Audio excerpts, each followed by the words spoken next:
தரும் நல் மருந்தே என் இயேசுவே, என் இயேசுவே. ஜீவன் தரும் நல் மருந்தே என் இயேசுவே, என் இயேசுவே. வழியும் சத்தியமும் ஜீவனுமானவர், வழியும் சத்தியமும் ஜீவனுமானவர். நித்திய ஜீவனை நம்மில் தருபவர், நித்திய ஜீவனை நம்மில் தருபவர். ஜீவன் தரும் நல் மருந்தே என் இயேசுவே, என் இயேசுவே.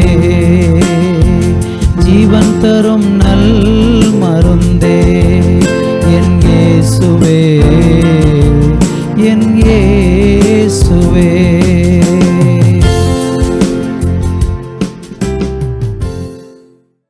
Thoothukudi revival Christian assembly ministries வழங்கும் ஜீவன் தரும் நல்வரது என்ற இந்நிகழ்ச்சிக்கு உங்களை அன்புடன் வரவேற்கிறோம். இன்றைய நிகழ்ச்சி உங்களுக்கும் உங்கள் குடும்பத்திற்கும் ஆசீர்வாதமாக இருக்கும் என்று நாங்கள் நம்புகிறோம். இப்பொழுதும் நமது ஊழியர் கே. சந்தோஷ் அவர்கள் வழங்கும் தேவ செய்தி இதோ உங்களுக்காக.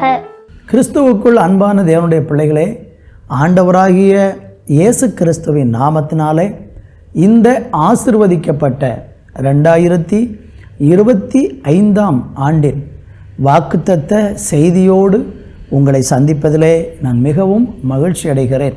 2025 ஆண்டிலே ஆண்டவராகிய தேவன் நமக்கு கொடுத்திருக்கிற வாக்குத்தத்தத்தை இன்றைக்கு வாசித்து நம்ம தியானிக்க போகிறோம். தூத்துக்குடி எழுப்புதல் கிறிஸ்டியன் அசம்பிளி ஊழியத்தின் சார்பாக உங்கள் எல்லாருக்கும் என்னுடைய புத்தாண்டு நல்வாழ்த்துக்களை நாங்கள் குடும்பமாய் தெரிவித்துக் கொள்ளுகிறோம், சபையாய் தெரிவித்துக் கொள்ளுகிறோம். கர்த்தர் உங்களை அளவில்லாமல் இந்த ஆண்டில் ஆசீர்வதித்து மேன்மைப்படுத்தப் போகிறார். இந்த 2025 ஆண்டிலே ஆண்டவராகிய கர்த்தர் நமக்கு கொடுக்கிற வாக்குத்தத்தமான வார்த்தை என்னவென்றால், உபாகம புஸ்தகம் 1 அதிகாரம் 21வது வசனம். இதோ உன் தேவனாகிய கர்த்தர் அந்த தேசத்தை உனக்கு முன்பாக வைத்திருக்கிறார். உன் பிதாக்களுடைய தேவனாகிய கர்த்தர் உனக்கு சொன்னபடியே நீ போய் அதை சுதந்தரித்துக்கொள், பயப்படாமலும் கலங்காமலும் இரு என்றேன். அன்பு தேவ பிள்ளைகளே, வாசித்து கேட்ட இந்த வேத வசனத்திலே கர்த்தராகிய தேவன் இஸ்ரவேல் ஜனங்களுக்கு ஒரு அருமையான வாக்குத்தத்தத்தை கொடுத்தார் என்பதை நம்ம வேதத்தில் பார்க்க முடியும். ஆபிரகாமுக்கு தேவன் பண்ணின வாக்குத்தத்தம், கால் மிதிக்கிற இந்த தேசத்தை உனக்கும் உன் சந்ததிக்கும் தருவேன் என்று தேவன் வாக்குத்தத்தமாக சொன்னார். தேவன் வாக்குத்தத்தமாக ஆபிரகாமுக்கு சொல்லும் பொழுது ஆபிரகாம் எந்த ஒரு நிலையில் இருந்தார் என்றால், அவருக்கு புத்திர பாக்கியம் இல்லை, அவருக்கு வயது முதிர்ந்து விட்டது, குழந்தை பெறுவதற்கான எந்த ஒரு வாய்ப்புகளும் அல்லது ஒரு புத்திர சம்பத்து உண்டாகுவதற்கான எந்த ஒரு சூழ்நிலையும் அவருடைய சரீரத்திலும் இல்லை. அவருடைய மனைவியாகிய சாராளுடைய கர்ப்பமும் செத்துப்போன ஒரு சூழ்நிலையிலே ஆண்டவர் சொன்னார், இந்த தேசத்தை உனக்கு நான் சந்ததிக்கும் உனக்கும் தருவேன் என்று ஆண்டவர் வாக்கு பண்ணினார். இப்படியாக தேவன் ஆபிரகாமுக்கு வாக்குத்தத்தம் பண்ணினபடி ஆபிரகாம் அந்த கானான் தேசத்திலே சஞ்சரித்தார். பிற்காலங்களில் நம்ம பார்க்கும் பொழுது யோசேப்பின் நாட்களிலே அல்லது யாக்கோபின் நாட்களிலே இஸ்ரவேல் ஜனங்கள் அந்த கானான் தேசத்தை இழந்து அவர்கள் கொடிய பஞ்சத்தின் நிமித்தம் எகிப்து தேசத்திற்கு அவர்கள் பஞ்சம் பிழைக்க போய்விட்டார்கள்.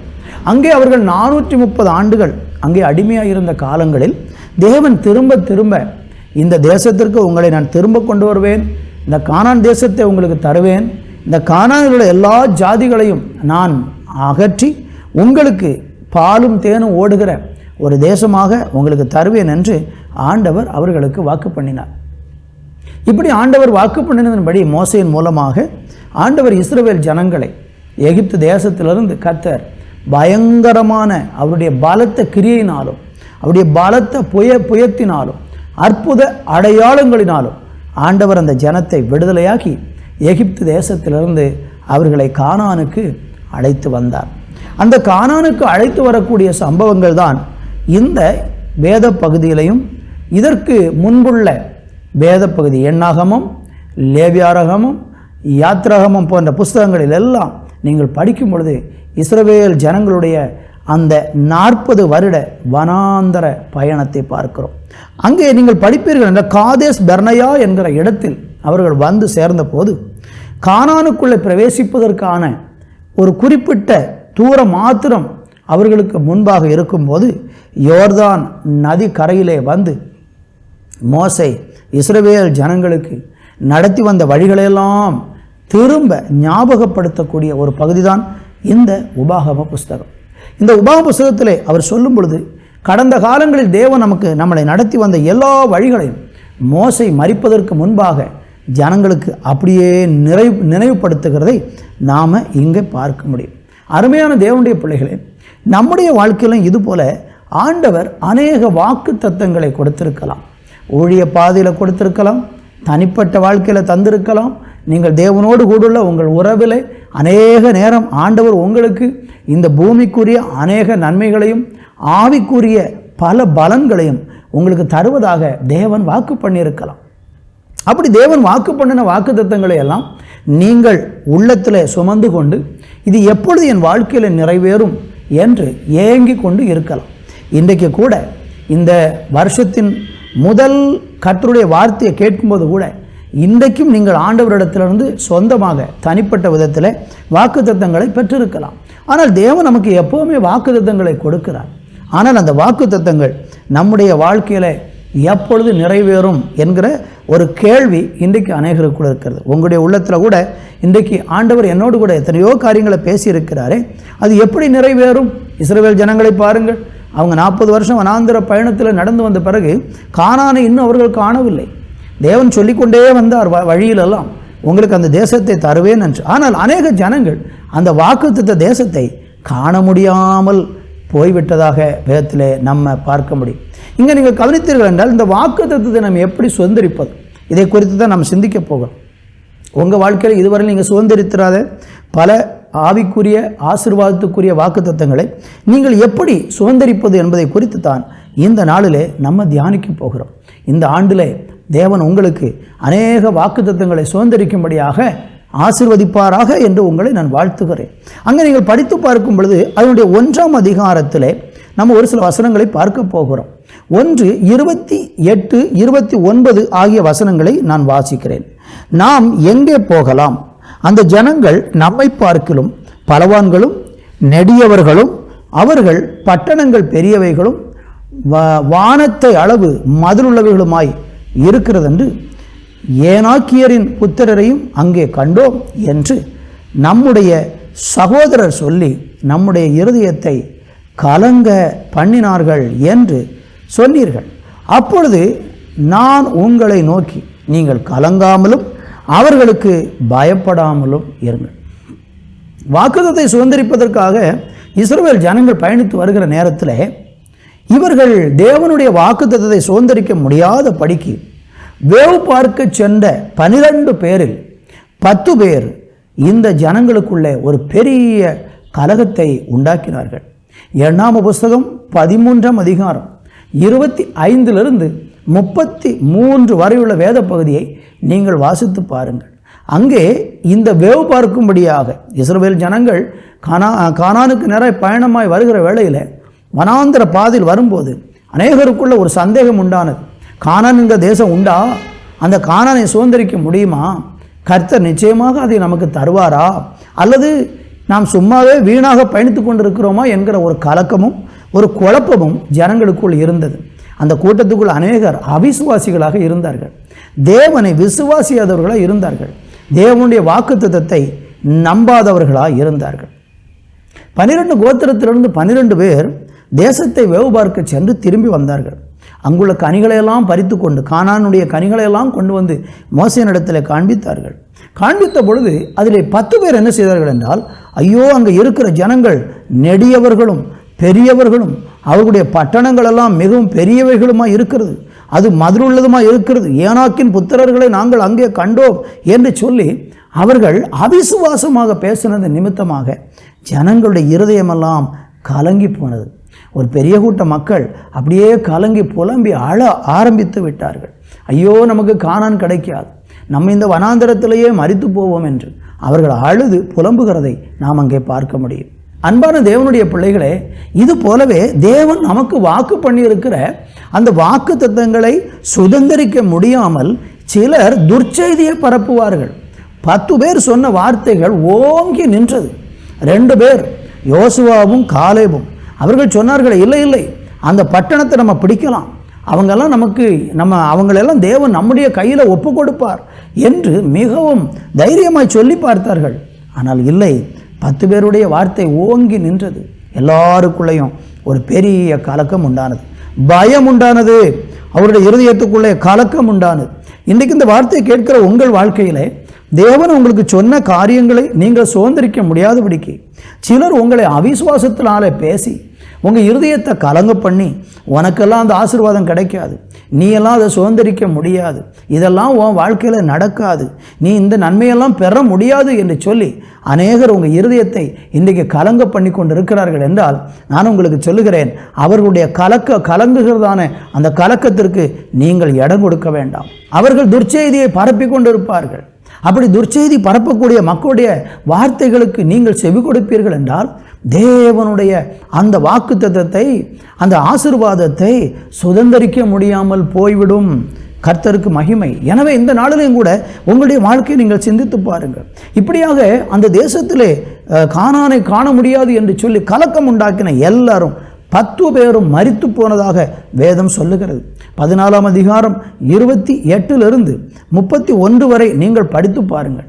அங்கே அந்த வேவு பார்க்க சென்று துர்ச்செய்தியை பரப்பினவர்கள் தேவனுடைய வாதையினாலே மரித்து போனதை பார்க்கிறோம். இன்றைக்கும் அநேகர் அப்படித்தான்.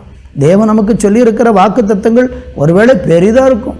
அதை பார்க்கும்போது சிலர் அவிசுவாசமாக பேசி, தேவனுக்கு எதிராக பேசி, இதெல்லாம் நடக்க போகிறதில்லை, இதெல்லாம் உங்கள் வாழ்க்கையில் நடக்காது என்று உங்களை அவிசுவாசப்படுத்தி பேசுவார்கள் என்றால், அப்படிப்பட்ட கலகக்காரருடைய வார்த்தைகளுக்கு நீங்கள் செவி கொடுக்காமல், துர்ச்செய்தியை பரப்புகிறவர்களுக்கு செவி கொடுக்காமல் தேவனுடைய வார்த்தைக்கு நீங்கள் கீழ்ப்படிந்து பாருங்கள். ஆனால் யோசுவாவும் காலேபும் ரொம்ப உறுதியாக நின்றார்கள். இல்லை, அந்த தேசம் நமக்கு கிடைக்கும் என்று சொல்லி உறுதியாக நின்றபோது கர்த்தர் சொன்னார், இந்த யோசுவாவும் காலேபும் மாத்திரம்தான் அந்த கானானுக்குள்ளே பிரவேசிப்பாங்க, வேற யாருமே பிரவேசிப்பதில்லை. உங்களுடைய பிள்ளைகள் அதற்குள் பிரவேசிப்பார்கள், மற்றபடி இந்த வார்த்தையை நம்பாதவர்கள் அதற்குள்ளே பிரவேசிக்க மாட்டீர்கள் என்று தேவன் அவர்கள் மேலே அப்படிப்பட்ட ஒரு வார்த்தையை கூறினார். இன்றைக்கு என் அன்பு தேவனுடைய பிள்ளைகளே, நீங்கள் தேவனுடைய வார்த்தையை நம்புகிறீர்களா, அல்லது தேவன் உங்களுக்கு சொன்ன வார்த்தையை விசுவாசிக்க முடியாமல் கலகக்காரர்களுடைய வார்த்தையை கேட்குறீங்களா? பொய்யை பேசுகிறவருடைய வார்த்தையை கேட்டுக்கொண்டு தேவனுடைய வார்த்தையை நீங்கள் சந்தேகப்படுகிறவர்களாக இருந்தால் நிச்சயமாக நம்முடைய வாழ்க்கையிலையும் வாக்கு தத்தத்தை சுதந்திரிக்க முடியாத ஒரு சூழல் ஏற்படும். எனவே இன்றைக்கு நான் உங்களுக்கு அன்பாய் சொல்ல விரும்புகிறேன், நீங்கள் தேவனுடைய வார்த்தையை நம்புங்கள். உங்களை குழப்புகிற மனிதர்களை விட்டு விலகி இருங்கள். சபைக்குள்ளேயானாலும் சரிதான், வெளியிலேயானாலும் சரிதான், உங்களுடைய பக்கத்திலேயானாலும் சரிதான், நீங்கள் தேவன் மேல் கொண்டிருக்கிற விசுவாசத்தை விட்டு உங்களை இடர பண்ணக்கூடிய, பொய்யை பரப்பக்கூடிய, துர்ச்செய்திகளை பரப்பக்கூடிய நபர்களை விட்டு நீங்கள் விலகி போகாவிட்டால் அவர்கள் விழுகிற கேட்டில் நீங்களும் விழ வேண்டிய சூழ்நிலை ஏற்பட்டுவிடும். எனவே இந்த நாட்களிலே தேவன் உங்களுக்கு சொன்ன வார்த்தையை நம்பி அவரை விசுவாசியுங்கள். 2வதாக நம்ம பார்க்கும் பொழுது 1ஆம் அதிகாரம் 30வது வசனத்தை வாசிக்கிறேன். உங்களுக்கு முன் செல்லும் உங்கள் தேவனாகிய கர்த்தர் தாமே எகிப்தில் உங்களோடு இருந்து உங்கள் கண்களுக்கு முன்பாக செய்தது எல்லாவற்றை போலவும் வனாந்திரத்திலே செய்து வந்தது போலவும் உங்களுக்காக யுத்தம் பண்ணுவார். பார்த்தீங்களா, ஆண்டவர் வாக்கு தத்தத்தை தம்முடைய ஜனத்திற்கு கொடுத்திருக்கிறார் என்றால் அந்த வாக்கு தத்தத்தை தம்முடைய ஜனங்கள் சுதந்திரிப்பதற்கு ஏற்றாற் போல தேவன் அவர்களுக்காக முன் செல்லுவாராம், யுத்தம் பண்ணுவாராம். என் அன்பு தேவனுடைய பிள்ளைகளே, நீங்கள் சோர்ந்து போக வேண்டாம். கர்த்தர் உங்களுக்கு சொன்னது நடக்கும். ஆண்டவருடைய வார்த்தை பொய் உரையாது. அவர் வாக்கு பண்ணியிருக்கிறாரா, இன்னும் விசுவாசியுங்கள். இன்னும் எத்தனை காலமானாலும் பரவாயில்லை, ஆண்டவர் எனக்கு சொன்னதை செய்வார் என்று நீங்கள் முழு இருதயத்தோடு விசுவாசித்து காத்திருப்பீர்கள் என்று சொன்னால் தேவனுடைய வாக்குத்தத்தம் உங்கள் வாழ்க்கையில் கட்டாயம் நிறைவேறும். அதற்கு ஆண்டவர் என்ன செய்வாராம்? உங்களுக்கு முன்பாக செல்லுவாராம். நீங்களாக அதை சுதந்திரிக்க போகிறதில்லை.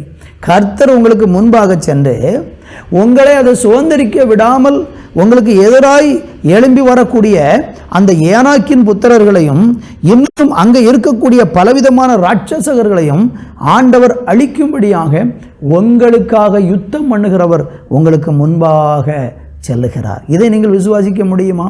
அதை விசுவாசித்தால் மாத்திரம்தான் நீங்கள் அந்த நன்மையை சுதந்திரிக்க முடியும். யாத்ராம புஸ்தகத்திலே அதிலே 33ஆம் அதிகாரம் 1வது வசனத்தில் சொல்லும்போது கர்த்தர் மோசேயை நோக்கி, நீயும் எகிப்து தேசத்திலிருந்து நீ அழைத்து கொண்டு வந்த ஜனங்களும் இவ்விடத்தை விட்டு புறப்பட்டு உன் சந்ததிக்கு கொடுப்பேன் என்று ஆபிரகாமுக்கு ஈசாக்குக்கும் யாக்கோபுக்கும் ஆணையிட்டு கொடுத்த பாலும் தேனும் ஓடுகிற தேசத்திற்கு போங்கள் என்று சொல்லுகிறதை பார்க்கிறோம். அருமையான தேவனுடைய பிள்ளைகளை, ஜனங்களை பார்த்து சொல்கிறாரு, நீங்கள் பாலும் தேனும் ஓடுகிற தேசத்துக்கு போங்க, நீங்கள் தவறு பண்ணிட்டீங்க, ஆனாலும் உங்களை நான் மன்னிச்சிட்டேன், நீங்கள் மறுபடியும் முன்னேறி போங்கள் என்று சொல்லி ஆண்டவர் அங்கே ஜனங்களோடு கூட பேசுகிறதை பார்க்கும். அப்படி பேசுகிறது மாத்திரமல்ல, அவர்களை அங்கே சுத்திகரிப்புக்கு நேராக நடத்துகிறதை பார்க்கிறோம். அவர்களை பார்த்து கர்த்தர் சொல்றாரு, நீங்கள் என்ன செய்ய வேண்டுமோ உங்களில் இருக்கிற ஆபரணங்களை எல்லாம், நீங்கள் போட்டிருக்கிற ஆபரணங்களை எல்லாம் நீங்கள் கழற்றி போடுங்கள் என்று அவர்களை பார்த்து சொல்லுகிறதை பார்க்கும். என்னவாம் பாருங்கள், இந்த இஸ்ரவேல் ஜனங்கள் இவ்வளோ பெரிய தவறை செய்து ஒரு கன்றுக்குட்டியை உண்டாக்கி வணங்கி நமஸ்கரித்து அதற்கு முன்பாக இதுதான் எங்களை எகிப்திலிருந்து வழிநடத்தக்கூடிய தெய்வம் என்று சொல்லி கன்றுக்குட்டிக்கு முன்னால் விழுந்து கிடந்த ஜனங்கள் அந்த மோசே மிகவும் கோபம் கொண்டு அந்த உடன்படிக்கைப்பட்டியெல்லாம் உடைத்து எல்லாம் செஞ்ச பிறகும் அவங்க நல்ல ஆடை ஆபரணங்களை அணிந்து தங்களை தேவனுக்கு முன்பாக தாழ்த்தாமல் இருக்கிறதை கண்டபோது கர்த்தர் சொன்னார், இவ்வளவு தூரம் பாவம் செய்து தேவனுக்கு விரோதமாக செயல்பட்ட பிறகும் நீங்களும் உங்களை தாழ்த்தவில்லையா? பழைய ஏற்பாட்டில் வேத புஸ்தகத்தில் நம்ம எங்கே பார்த்தாலும் தேவனுடைய ஜனங்களுக்கு எதிராக சில காரியங்களை பேசும்போது தாழ்த்துவதற்கு அடையாளமாக வஸ்திரங்களை கிழிப்பதும் ஆடை ஆபரணங்களை கழற்றி வைத்து தேவனுக்கு முன்பாக தங்களுடைய ஆடம்பரங்களை எல்லாம் ஒழித்து அவர்கள் ரெட்டிலும் சாம்பலும் உட்கார்கிற அனுபவங்கள் தங்களை தாழ்த்துவதற்கு அடையாளமாக இருக்கிறது. ஆனால் இவ்வளோ பெரிய காரியம் நடந்த பிறகும் இந்த ஜனங்கள் ஆடை ஆபரணங்களை அணிந்து தங்களை தாழ்த்தாமல் இருந்தார்கள்.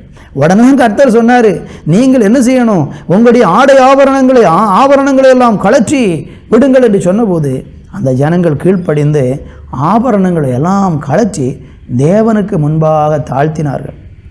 அப்படி தாழ்த்தின போது மோசே ஆசரிப்பு கூடாரத்துக்கு நேராக நடந்து போகும்போது மோசைக்கு முன்பாக தேவன் கடந்து செல்வதையும் மோசையோடு கூட தேவன் முகாமுகமாக பேசுகிறதையும் இஸ்ரவேல் ஜனங்கள் கண்டு மிகவும் பயந்தார்கள். உடனே மோசே ஆண்டவரை பார்த்து சொல்கிறார், ஆண்டவரே, இந்த ஜனங்களை நான் வழிநடத்தி செல்வதற்கு உம்முடைய சமூகம் எனக்கு முன்பாக செல்ல வேண்டும் என்று சொல்லி ஆண்டவரிடத்தில் அவன் ஜெபிக்கிறதை பார்க்கிறோம். அப்பொழுதுதான் கர்த்தர் சொல்லுகிறார் 14:15, அதற்கு அவர், என் சமூகம் உனக்கு முன்பாக செல்லும், நான் உனக்கு இளைப்பாறுதல் தருவேன். அப்பொழுது அவன் அவரை நோக்கி, உமது சமூகம் என்னோடு கூட செல்லாமல் போனால் எங்களை இவ்விடத்திலிருந்து கொண்டு போகாதரும் என்று சொல்லுகிறதை பார்க்கும். அருமையான தேவனுடைய பிள்ளைகளை, இங்கே நம்ம படிக்கும்போது இஸ்ரவேல் ஜனங்களுக்கு முன்பாக கர்த்தர் செல்ல வேண்டும் என்று மோசே கேட்கிறார். நான் உங்களுக்கு சொல்ல விரும்புகிறேன், நீங்கள் கானானின் ஆசீர்வாதத்தை, தேவனுடைய வாக்குத்தத்தங்களை நீங்கள் சுதந்திரிக்க வேண்டும் என்றால் உங்களுக்கு முன்பாக கர்த்தர் செல்ல வேண்டும். கர்த்தர் முன்பாக செல்லாமல் ஒரு மனிதனும் தேவனிடத்திலிருந்து ஒரு நன்மையும் பெற முடியாது. ஒரு வாக்குத்தத்தத்தையும் நீங்கள் சுதந்திரிக்கவே முடியாது. நீங்கள் தேவனிடத்திலிருந்து வாக்குத்தத்தங்களை சுதந்திரிக்க வேண்டும் என்றால், ஆசீர்வாதங்களை பெற்றுக்கொள்ள வேண்டும் என்றால், தேவன் உங்களுக்கு சொன்னதை அவர் நிறைவேற்றுவதை நீங்கள் பார்க்க வேண்டும் என்றால் கர்த்தர் உங்களுக்கு முன்பாக செல்ல வேண்டும். ஒருவேளை ஆண்டவர் உங்களுக்கு முன்பாக செல்லாதிருந்தால் நீங்கள் முன்னே செல்லாமல் அங்கே நின்று விடுங்கள். ஆண்டவரை கூப்பிடுங்கள், ஆண்டவரே, நீர் எனக்கு முன்பாக சென்றால் மாத்திரம்தான் நான் இந்த வாக்குத்தத்தத்தை சுதந்திரிக்க முடியும், வாக்குத்தத்த ஆசீர்வாதங்களை நான் சுதந்திரிக்க முடியும். எனவே எனக்கு முன்பாக நீங்கள் செல்ல வேண்டும் ஆண்டவரே என்று தேவனை நோக்கி மன்றாட வேண்டியது அவசியமாக இருக்கிறது. மோசே சொல்லுகிறார், உம்முடைய சமூகம் என்னோடு கூட செல்லாமல் போனால் எங்களை இவ்விடத்திலிருந்து கொண்டு போகாதரும் என்று கேட்கிறார். உங்கள் வாழ்க்கையில் இன்றைக்கி அப்படி ஆண்டவரை பார்த்து கேட்குறீங்களா? ஆண்டவரே, நீங்கள் முன்னே போகலைன்னா என்ன போக விடாதீங்கப்பா. நீங்கள் முன்னே போகாத இடத்துல எனக்கு என்ன வேலை?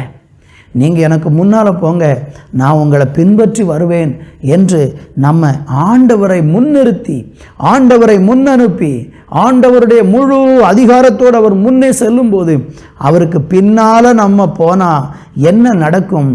ஆண்டவர் சொல்லுகிறார், நான் உனக்கு முன்பாக சென்று கோணலானவைகளை செம்மையாக்குவேன் என்று சொல்லுகிறார்.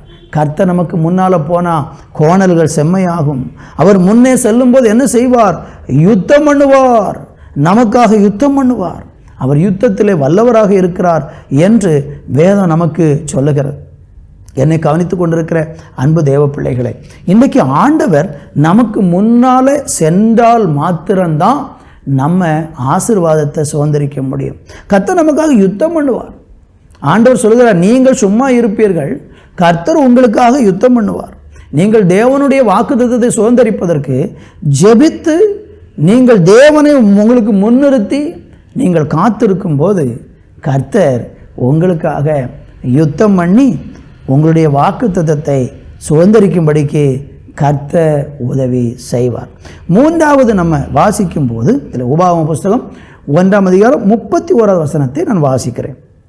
ஒரு மனிதன் தன் பிள்ளையை சுமந்து கொண்டு போவது போல நீங்கள் இவ்விடத்திற்கு வருகிற வரைக்கும் நடந்து வந்த வழிகள் எல்லாவற்றிலும் உங்கள் தேவனாகிய கர்த்தர் உங்களை சுமந்து கொண்டு வந்ததை கண்டீர்களே. என் அன்பு தேவனுடைய பிள்ளைகளே, வாக்குத்தத்தம் பெற்ற அவருடைய பிள்ளைகளை ஆண்டவர் அந்த வாக்குத்தத்த தேசத்தை சுதந்திரிக்கிற வரைக்கும் அழகாக சுமந்து கொண்டு வருகிற தேவனாக இருக்கிறார். நீங்கள் கலங்க வேண்டாம், நீங்கள் பயப்பட வேண்டாம். கர்த்தர் உங்களுக்கு சொன்னது நடக்கும்.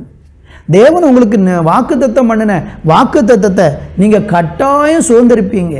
அப்படி சுதந்திரிப்பதற்கு தேவன் நம்மளை எப்படி நடத்துகிறாராம் பாருங்கள்.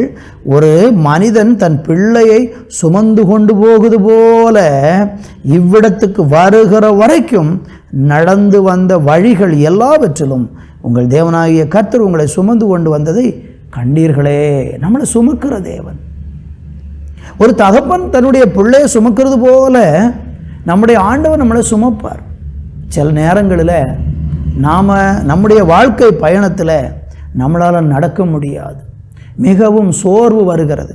வாக்குத்தத்தமெல்லாம் உண்டு, ஆனால் நம்முடைய வழிகளிலே முட்கள், நம்முடைய வழிகளிலே பள்ளங்கள், நம்முடைய வழிகளிலே பலவிதமான சோதனைகள், பலவிதமான நெருக்கங்கள் வரலாம். பாருங்கள், நீங்கள் ஆண்டவருடைய வாக்குத்தத்தத்தை பெற்றிருக்கிற உங்களுடைய வாழ்க்கையில் தேவன் உங்களுக்கு நிறைவேற்றுவேன் என்று சொன்ன எத்தனையோ வார்த்தைகள் வாக்குத்தத்தமாக உங்களுக்குள் இருக்கும்போது எத்தனை நேரம் சோர்ந்து போகிறீங்க, எத்தனை நேரம் நடக்க முடியாமல் கலங்கி போய் வனாந்தரத்தில் போதும் ஆண்டவரே, இதுக்கு மேலே என்னால் நடக்க முடியாது என்று தயங்கி நின்றிருக்கிறீங்க.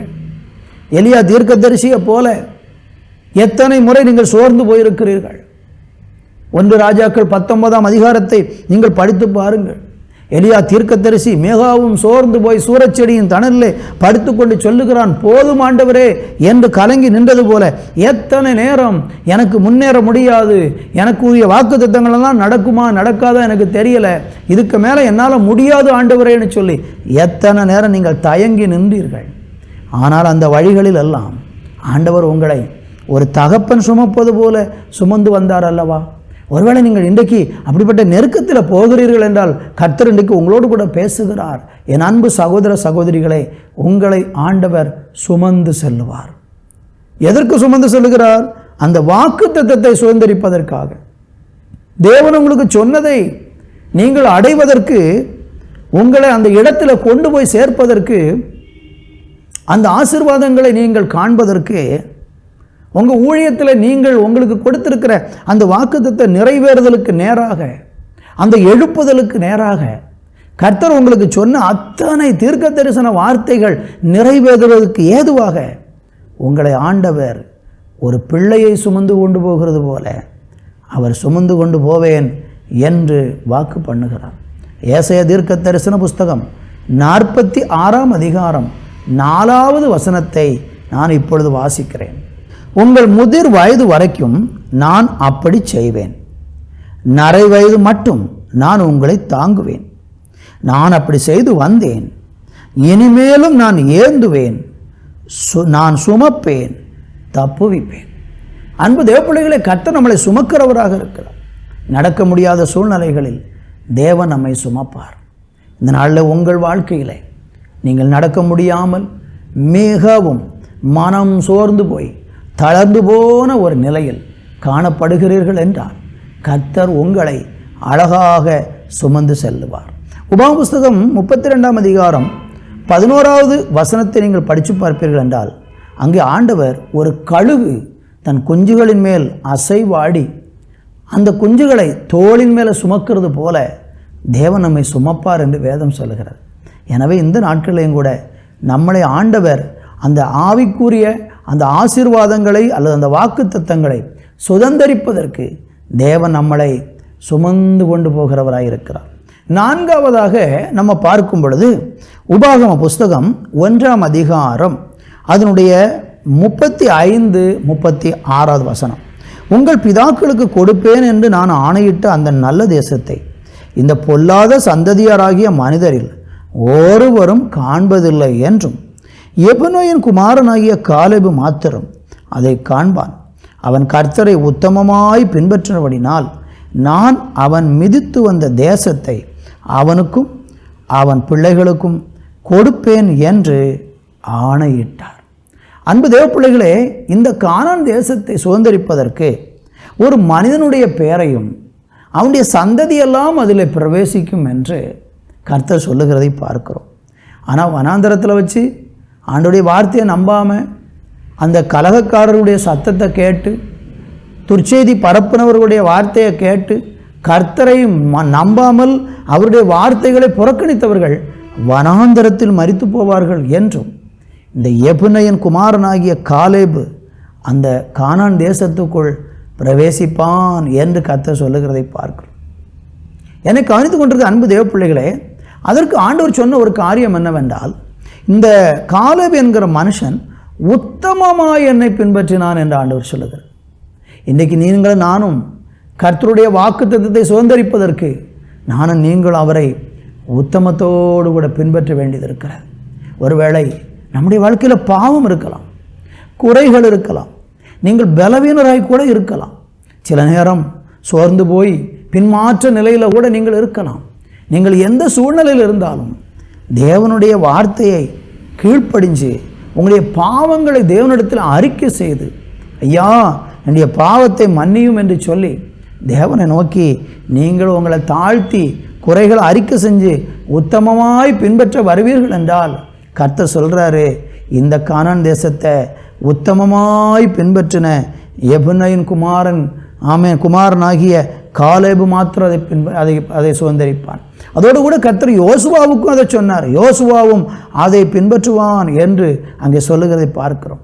நீங்கள் யோசுவாவின் புஸ்தகம் 15ஆம் அதிகாரம் 13வது வசனத்தை படித்து பாருங்கள்.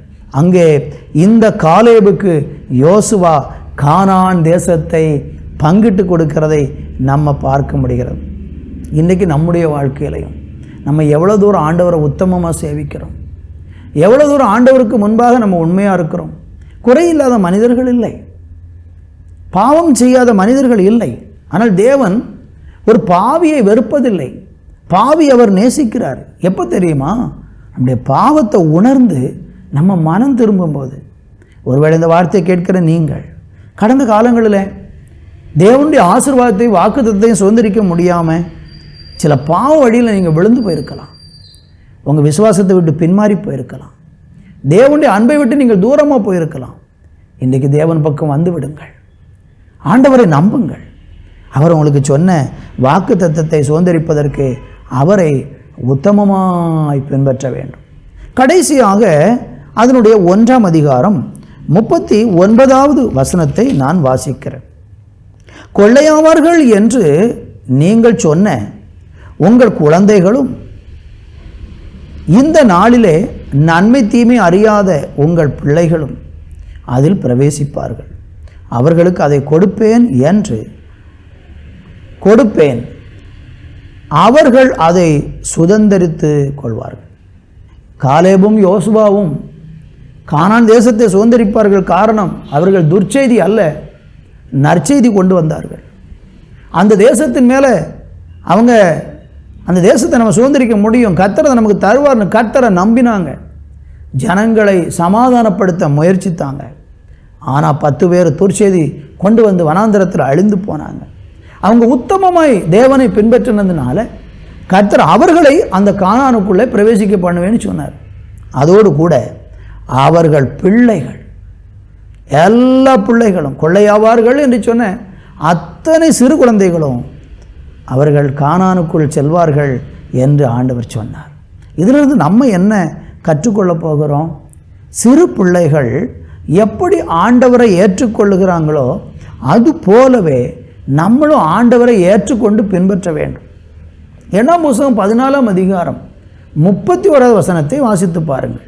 கொள்ளையாவார்கள் என்று நீங்கள் சொன்ன உங்கள் குழந்தைகளையோ நான் அதில் பிரவேசிக்க செய்வேன். நீங்கள் அசட்டை பண்ணின தேசத்தை அவர்கள் கண்டறிவார்கள். பார்த்தீர்களா, வேதம் என்ன சொல்லுகிறது? கொள்ளையாவார்கள் என்று சொன்ன அந்த குழந்தைகளுக்கு தேவன் அந்த கானான் தேசத்தை கொடுப்பேன்னு சொல்கிறார். லூக்கா சுவிசேஷம் 18ஆம் அதிகாரம் 16, 17 வசனங்களை நீங்கள் படித்து பாருங்கள். அங்கே கர்த்தர் என்ன சொல்கிறாருன்னா, நீங்கள் சிறு பிள்ளைகளைப் போல மாறாவிட்டார் தேவனுடைய ராஜ்யத்துக்குள்ளே பிரவேசிக்க மாட்டீங்கன்னு சொல்கிறார்.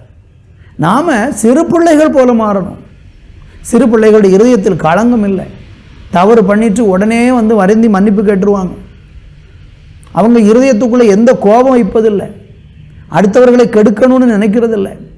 பிள்ளைகளைப் போல நீங்கள் மாறினால் தேவனுடைய ராஜ்யத்துக்குள் பிரவேசிப்பீர்கள். ஒருவேளை பிள்ளைகளைப் போல மாறினா உங்களை கோழை என்று சொல்லலாம். கவலைப்பட வேண்டாம், கவலைப்பட வேண்டாம். மத்தேயு சுவிசேஷம் 18ஆம் அதிகாரம் 1 - 6 வரைக்கும் படித்து பாருங்கள். பிள்ளைகளைப் போல மாறினால், சிறு குழந்தைகளைப் போல நம்மளை தாழ்த்தும் போது, களங்கமற்ற ஒரு இருதயத்தோடு தேவனை பின்பற்றும் போது ஆண்டவர் வாக்கு பண்ணின அந்த வாக்குத்தத்த சுதந்திரத்தை சுதந்திரிக்க முடியும். நான் உங்களுக்காய் ஜெபிக்க விரும்புகிறேன். இந்த வருஷத்தின் துவக்க நாட்களில் வாக்கு தத்தத்துக்கு நேராக பயணிப்பதற்கு தேவன் உதவி செய்வாராக. இந்த வருஷம் உங்கள் வாழ்க்கையில் நிறைய வாக்கு தத்தங்களை சுதந்திரிக்கிற பாக்கியத்தை கர்த்தர் உங்களுக்கும் உங்கள் குடும்பத்துக்கும் தருவாராக, உங்கள் ஊழியத்துக்கு தருவாராக, உங்கள் பிள்ளைகளுக்கு தருவாராக. இத்தனை ஆண்டுகள் காத்திருந்தீர்களே, அந்த வாக்கு தத்தங்களை இந்த வருடம் சுதந்திரித்து ஆசீர்வாதங்களை பெற்றுக்கொண்டு தேவனுடைய அன்பிலே தொடர்ந்து கர்த்தருக்காக வாழ தேவன் உங்களுக்கு ஒரு வெற்றி உள்ள வாழ்க்கை தர உங்களை வாழ்த்தி ஆசீர்வதிக்கிறேன். இப்பொழுது நாம் ஜெபிக்கலாம். இரக்கமுள்ள நல்ல பிதாவே, இந்த புதிய ஆண்டிலே ஒரு நல்ல வாக்குத்தத்த செய்தியை கேட்க கர்த்தர் எங்களுக்கு உதவி செஞ்சீங்க. ஒரு பெரிய ஆசீர்வாதத்தை எங்களுக்காக வாக்கு பண்ணியிருக்கீங்க அப்பா. அந்த தேசத்தை உனக்கு முன்பாக வைத்திருக்கிறேன். உன் பிதாக்களின் தேவனாகிய கர்த்தரை உனக்கு சொன்னபடியே நீ அதை சுதந்திரித்துக்கொள், பயப்படாமலும் கலங்காமலும் இரு என்று சொன்னீங்களேப்பா. இந்த நாட்களில் தேசத்தை சுதந்திரிக்கிற ஆண்டவர் வாக்கு தத்தங்களை சுதந்திரிக்கிற அந்த மகா பெரிய பாக்கியத்தை ஒவ்வொரு பிள்ளைகளுக்கும் குடும்பங்களுக்கும் கர்த்தர் கொடுப்பீரா. தடைகளை மாற்றும், பாவங்களிலிருந்து விடுதலையாக்கும், பரிசுத்தப்படுத்தி உத்தமத்தோடு உம்மை பின்பற்றி வாக்கு தத்தத்தை சுதந்திரிக்க கர்த்தர் கிருபை செய்யும். அப்படி செய்கிறதற்காய் நன்றி. இயேசுவின் நாமத்தில் பிதாவே, ஆமேன், ஆமேன். அன்பானவர்களே, கர்த்தருடைய வேதம் குறைவற்றதும் ஆத்துமாவை உயிர்ப்பிக்கிறதுமாய் இருக்கிறது என்று நாம் வேதத்தில் வாசிக்கிறோம். இன்றைக்கு நீங்கள் பார்த்த சத்தியமும் உங்கள் ஆவி, ஆத்துமா, சரீரத்தை நிச்சயமாக உயிர்ப்பிக்கும் என்பதில் எவ்வளவேனும் சந்தேகம் இல்லை. மீண்டும் அடுத்த வார நிகழ்ச்சிக்காக ஜெபத்துடனும் எதிர்பார்ப்புடனும் காத்திருப்போம். கர்த்தர் உங்களை ஆசீர்வதிப்பாராக. ஆமேன். Our address: Revival Christian Assembly Ministries, 17/3, Brainagar 2nd Street East, Chuchugurin. Contact 944 277 8986.